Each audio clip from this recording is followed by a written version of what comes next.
Ce n'est pas un virus où je te touche, tu attrapes le virus, tu meurs. On n'est pas du tout là-dedans, on n'est pas dans un jeu vidéo, on n'est pas dans le film Contagion. On est sur un virus qui se rapproche plus du virus de la grippe ou de la gastro.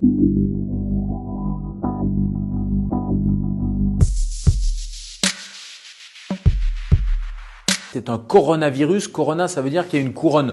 Donc c'est la forme de ce virus. C'est pas un mystérieux virus chinois comme on l'entendait au début. Il n'est pas mystérieux parce qu'on a sa carte génétique. Ce n'est pas une bactérie, c'est un virus. Il mute et c'est pour ça qu'il fait peur. Et au début, les collègues chinois se sont un peu inquiétés parce qu'ils ont vu qu'il avait une forte mortalité. Mais plus le temps a passé, plus on s'est aperçu qu'il n'était finalement pas si méchant que ça. Au début, c'est un virus animal, il reste chez les animaux et puis parfois, à la faveur d'une mutation virale, il peut passer à l'être humain, surtout quand il y a une promiscuité. Et puis après, de l'homme à un autre être humain, c'est ce qu'on appelle la contamination interhumaine et c'est comme ça que les épidémies partent. Je vous prends juste un exemple. Le virus de la gastro-entérite, il va rester 2 mois sur un objet. Le virus du coronavirus, en fonction de la matière, du plastique, du métal, c'est entre quelques heures jusqu'à 4 ou 5 jours. En tout cas, si vous recevez un objet de Chine, le temps de transport, de stockage, de fabrication, etc., il n'y a pas de risque.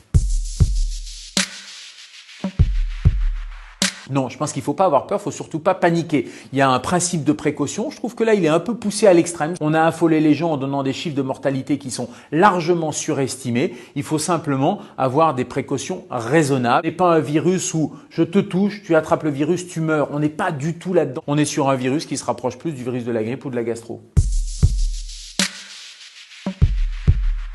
Ce sont des barrières universelles. Qu'est-ce qu'on fait? On se lave les mains. C'est vraiment le premier conseil. On se lave les mains correctement pendant 30 secondes à l'eau et au savon. Quand vous-même vous êtes malade, il faut éviter d'aller postillonner à l'extérieur et donc vous allez mettre un petit masque chirurgical pour protéger les autres. Et puis après, il va falloir éviter les rassemblements, éviter d'aller visiter vos grands-parents parce que vous allez risquer de contaminer les gens les plus fragiles. Si vous n'êtes pas malade, il n'y a aucune utilité à avoir un masque.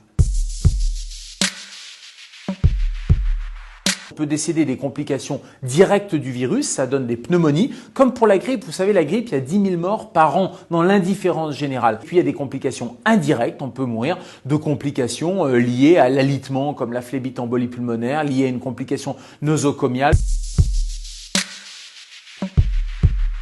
Compare autant avec la grippe et en même temps, il y a plein de gens qui disent c'est pas la grippe. C'est vrai que c'est pas la grippe, c'est pas la même famille, sauf qu'on le compare parce que les symptômes sont les mêmes. Vous avez le nez qui coule, un petit peu de fièvre, des douleurs musculaires et puis la mortalité, elle est finalement assez proche de celle de la grippe. La mortalité de la grippe, c'est 0,1%. Le coronavirus au début, c'était 10-15%. On est en train de revenir à des chiffres beaucoup plus raisonnables parce que les chiffres initiaux, c'était le début de l'épidémie, c'était en Chine avec des gens qui arrivaient à l'hôpital dans un état extrêmement grave. Mais maintenant, quand on fait des études en population générale, tous les gens qui sont contaminés et qui vont pas tous à l'hôpital, eh bien la mortalité elle est relativement faible, en tout cas largement inférieure à 1%.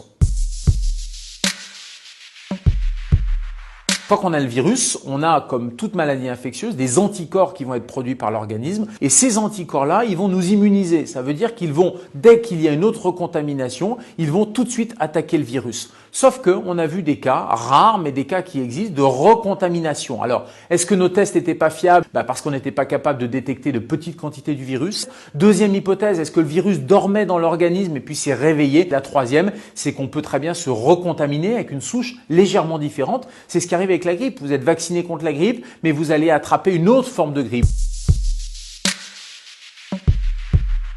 Et il y a des chercheurs américains, des épidémiologistes, qui sont même en train de dire que c'est en train de devenir une maladie saisonnière. Le coronavirus, on estime que 70% de la population aurait une cicatrice sérologique, c'est-à-dire aurait eu un contact à un moment donné avec le coronavirus. Mais j'allais dire c'est la bonne nouvelle parce que ça va passer inaperçu chez l'immense majorité des gens qui vont être en contact, qui vont s'immuniser et seuls les plus fragiles risquent d'avoir des complications. Les enfants attrapent beaucoup le coronavirus, mais ils l'attrapent de manière peu grave, peu symptomatique. Ils ont simplement le nez qui coule, voire ça passe complètement inaperçu. Et toutes les études chinoises, et on commence à avoir un petit peu de recul, montrent qu'il y a 0 complication et 0 décès. On peut pas prédire avec précision la fin de l'épidémie, mais on sait que ça a duré quelques semaines en Chine. On voit très clairement que les cas maintenant redescendent et on sait surtout que comme toutes les épidémies, ça évolue en plusieurs phases. Après la phase 3, le fameux stade 3 avec le pic épidémique, on va avoir une décrue. On va avoir un élément aussi intéressant, c'est le réchauffement puisqu'on arrive au printemps et il est probable que ce type de virus, comme les autres virus hivernaux, diminue. Donc j'espère grandement qu'à l'arrivée des beaux jours, vous pourrez vous faire la bise. Ceci dit, les mesures préventives, elles sont valables tout le temps pour tous les virus.